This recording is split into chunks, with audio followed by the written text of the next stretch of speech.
Sejam muito bem-vindos, o Tempo Bom já está no ar. Vamos juntos conhecer as novidades da agricultura familiar, os avanços obtidos com as pesquisas sobre sustentabilidade e o mundo do agronegócio. É um pouco do Brasil que dá certo. Sejam bem-vindos. O destaque do Tempo Bom de hoje é um projeto que vem encantando o nosso estado e acaba de conquistar um prêmio internacional, o World Steel Association, o Oscar da aplicação de práticas sustentáveis no setor siderúrgico. Estamos falando do projeto Novos Caminhos, criado e desenvolvido pela ArcelorMittal Tubarão. O projeto utiliza um agregado siderúrgico chamado de escória para pavimentar as vias vicinais de diversas cidades do estado do Espírito Santo. Para vocês terem uma ideia, já são 31 prefeituras contempladas com o projeto, também conhecido como Revisol, solução em revestimentos. São as práticas sustentáveis literalmente colocadas em prática. No nosso terceiro bloco, veremos a matéria sobre a arte que envolve o cultivo de bonsai. É a milenar arte oriental que moldam espécies de plantas para torná-las ainda mais lindas. Um verdadeiro encanto imperdível. Então, não saiam daí, porque tudo isso e as informações atualizadas do Tempo Bom Notícias você confere a partir de agora. O Tempo Bom já está no ar.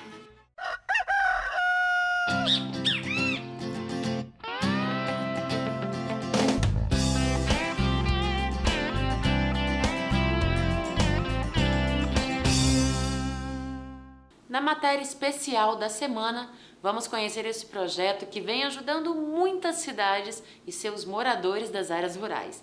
Primeiro, vamos entender como funciona essa nova prática de reuso de agregado siderúrgico chamado Revisol.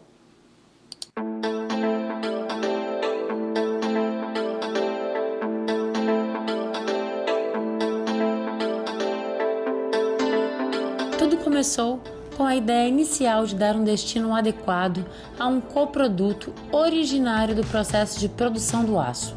Implantado em 2006, o programa Novos Caminhos já alcançou dimensões sociais muito além do previsto.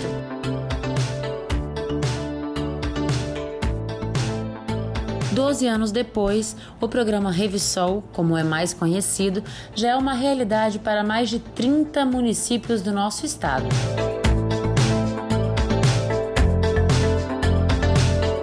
Tratado de forma pejorativa ao longo dos anos, que virou um coproduto desejado que gera inúmeros benefícios sociais.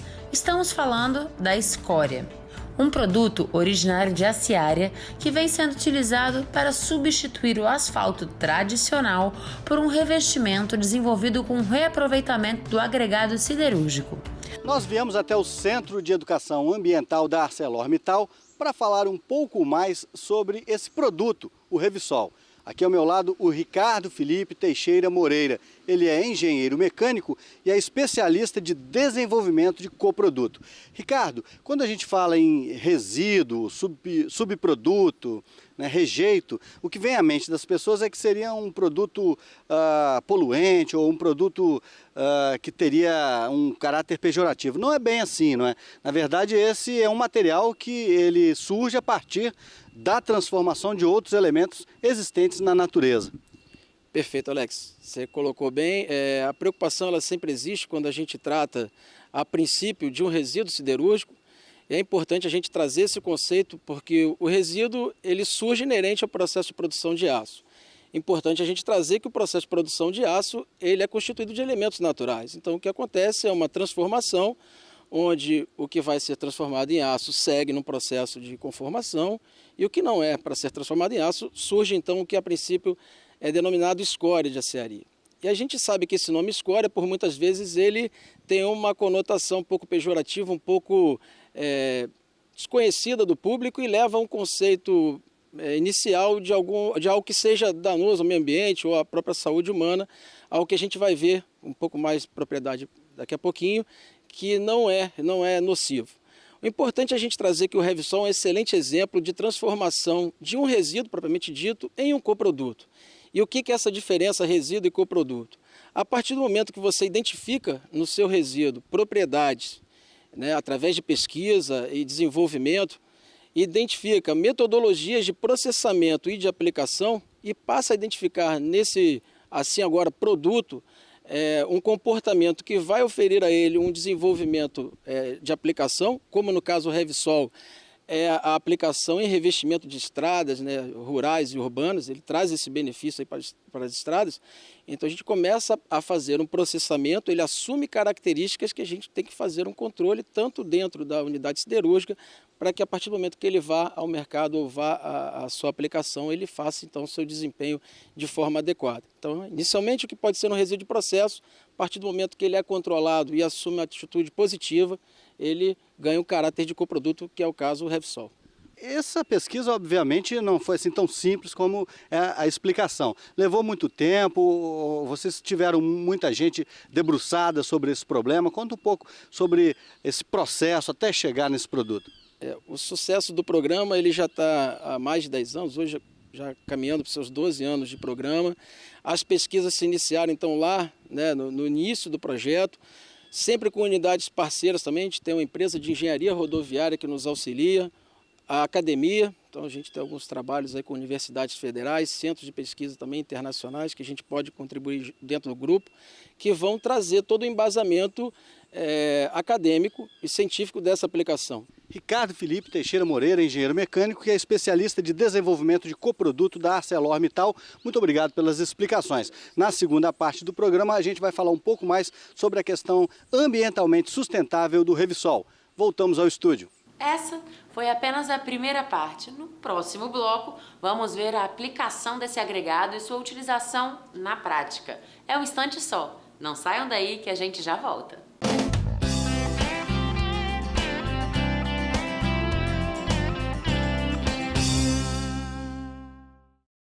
Tempo bom de volta, lembrando a vocês que todo o nosso conteúdo pode ser acessado no site tempobomtv.com.br, no tribunaonline.com.br, além das nossas redes sociais, YouTube, Facebook e Instagram. Vamos acompanhar um pouco mais dessa matéria e entender o sucesso dessa iniciativa que está fazendo 12 anos. Pelo jeito, esse caminho ainda vai muito longe. Estamos aqui torcendo e vamos seguir juntos acompanhando. Vamos ver.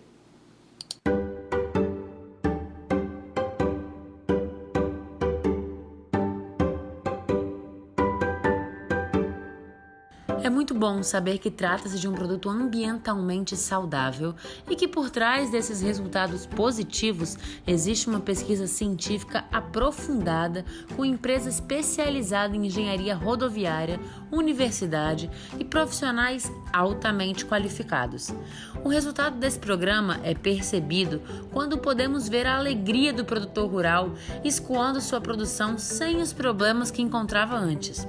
O acesso ficou bem mais fácil para toda a população atendida pelo projeto. Onde antes não ia ônibus escolar, ambulância e o programa Mão na Roda, por exemplo, hoje funcionam normalmente.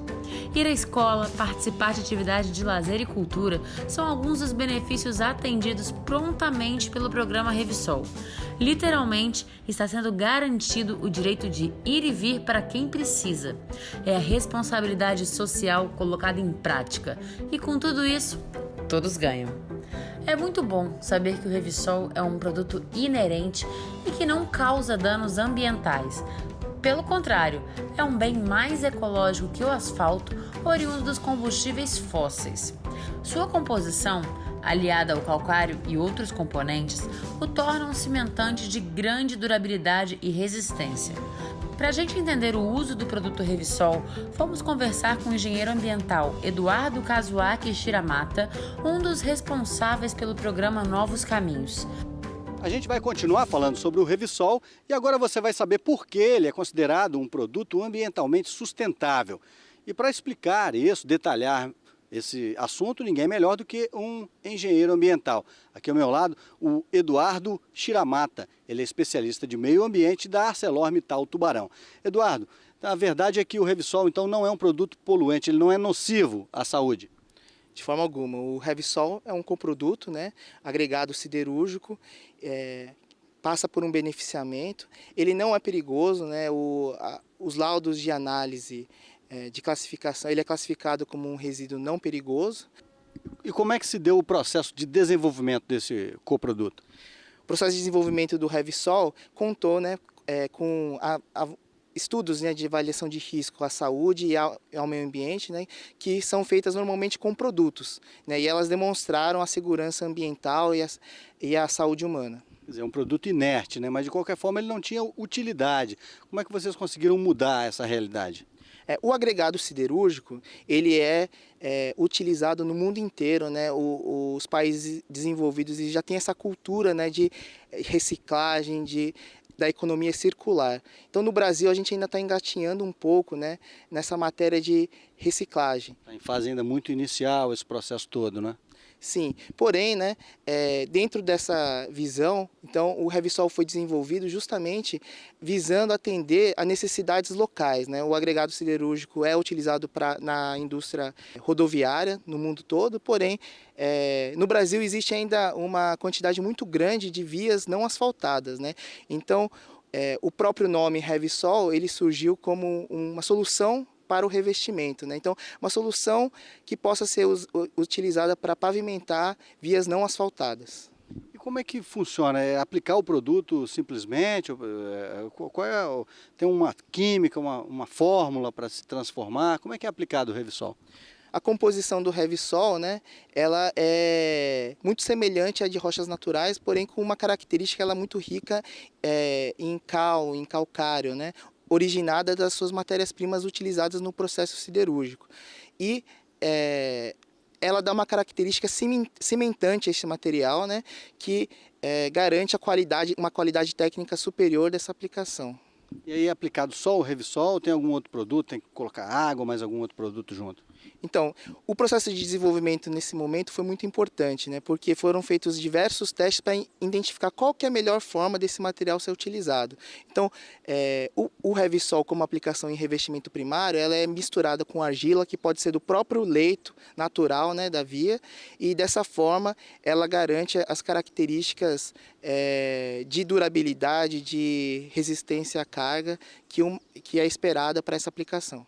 Isso aí, muito legal. Obrigado pelas informações. Eduardo Shiramata, que é especialista de meio ambiente da ArcelorMittal Tubarão. Voltamos ao estúdio. De volta para avisar que na semana que vem daremos continuidade a essa matéria especial que vimos hoje e iremos conhecer um pouco mais sobre o projeto Novos Caminhos e os seus alcances. Vamos fazer uma pausa e na volta acompanhar os destaques do Tempo Bom Notícias. É um instante só, não saiam daí que a gente já está voltando.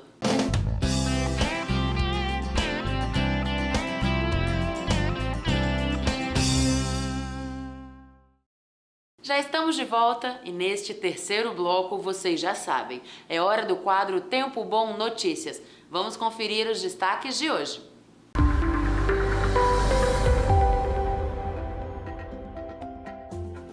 Dia de campo, café Conilon, manejo sustentável do solo, 17 de abril, das 7h30 da manhã ao meio-dia, no sítio Santo Antônio, na Avenida Salvador, número 880, Pedro Canário.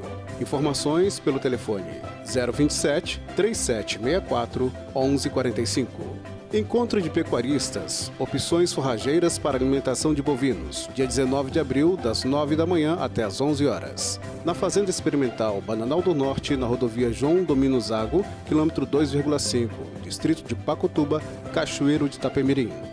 Informações pelos telefones 028 3539 7198, 028 3155 5054 e 028 3522 5788. Acontece em Castelo, no sul do estado, a World Cup Brasil, competição que reúne os melhores pilotos de paraglides do Brasil e do mundo. Começa hoje, dia 14, e vai até o dia 21 na rampa de Ubá. Vale a pena conferir de perto um belíssimo espetáculo. Informações pelo e-mail turismocultura@castelo.es.gov.br. A atração de Santa Teresa, na região serrana do estado, até o dia 22 de abril, é o 5º Festival Gourmet. O evento reúne 22 estabelecimentos que servirão pratos exclusivos para o festival. O tema desse ano é A Itália é Aqui.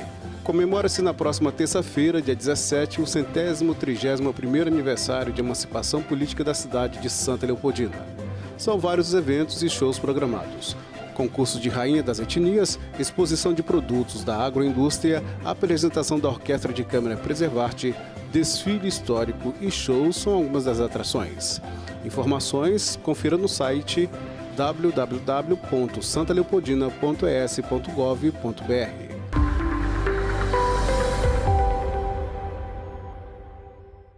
De volta com tempo bom para dividir com vocês, momento de muita beleza e harmonia nessa matéria que mostra o cultivo de bonsai. São plantas belíssimas que exigem cuidados para lá de especiais. Muito lindo. Vamos ver.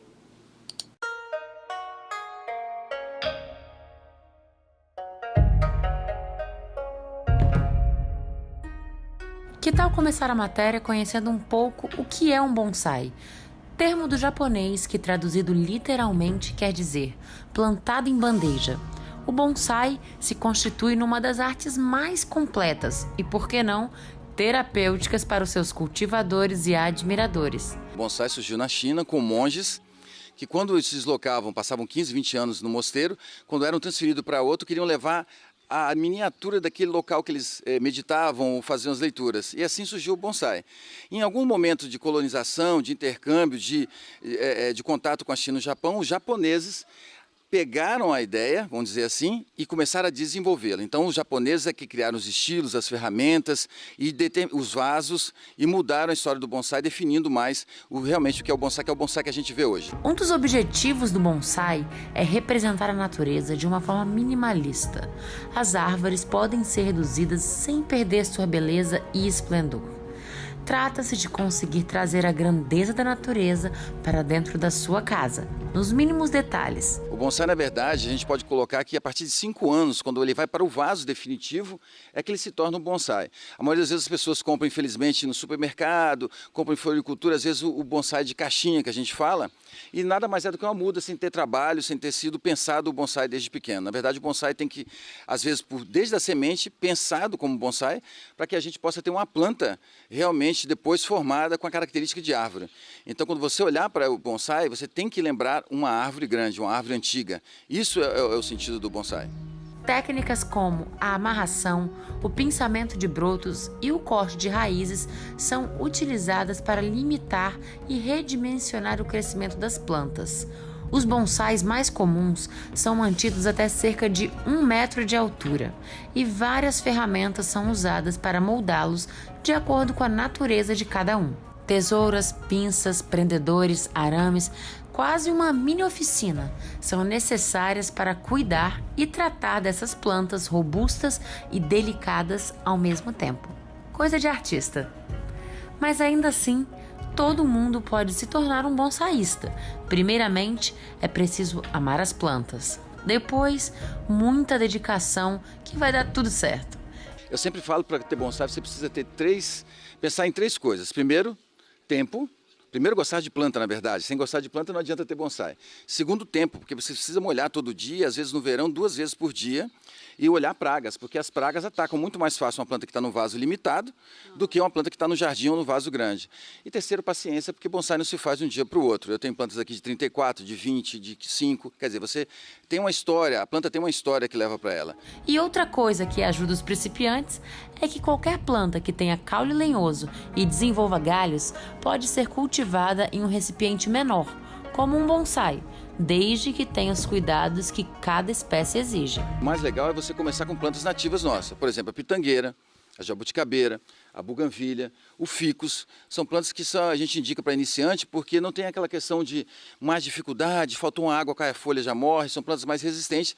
E a pitangueira, por exemplo, é nativa da restinga nossa, então, quer dizer, é uma planta que vive na areia, que suporta dificuldades.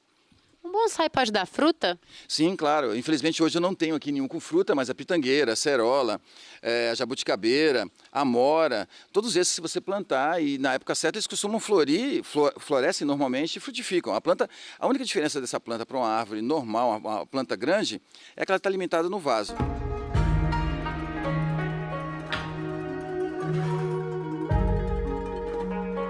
Então agora a gente vai mostrar para vocês as ferramentas, adubos, os vasos que são utilizados para um bonsai. Sim. Você precisa de algumas ferramentas, é óbvio, você não precisa ter uma ferramenta tão sofisticada, ou você pode provisionar uma tesoura de poda normal, comprada em loja de jardim, e à medida que você vai avançando, você consegue ir comprando as ferramentas adequadas, né?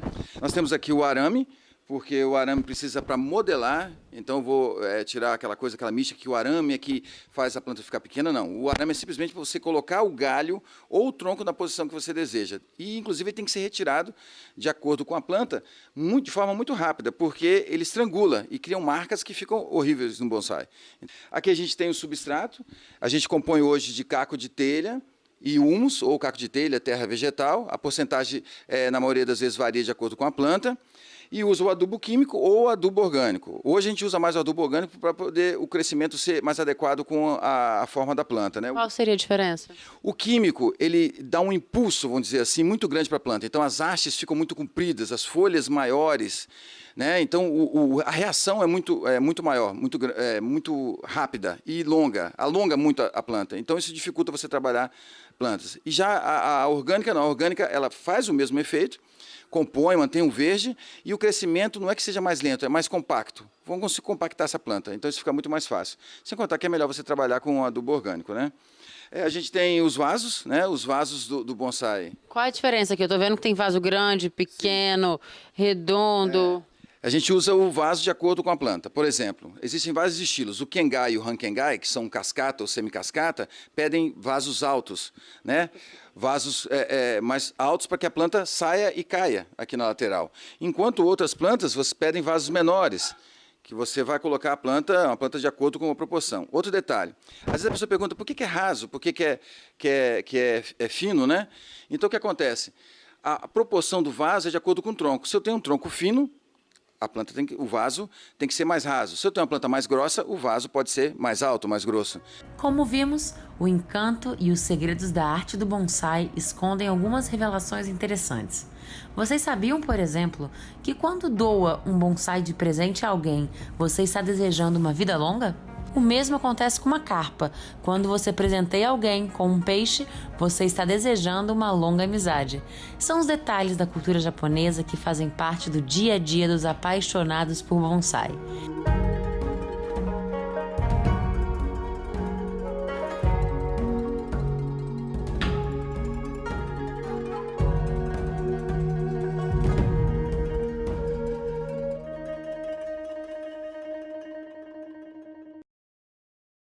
O programa de hoje vai ficando por aqui. Que pena que acabou, mas você já sabe que todo o nosso conteúdo está disponível para você ver ou rever quando e onde quiser na internet, no site tempobomtv.com.br, no tribunaonline.com.br, no YouTube, pelo canal Tempo Bom TV, no Facebook e no Instagram.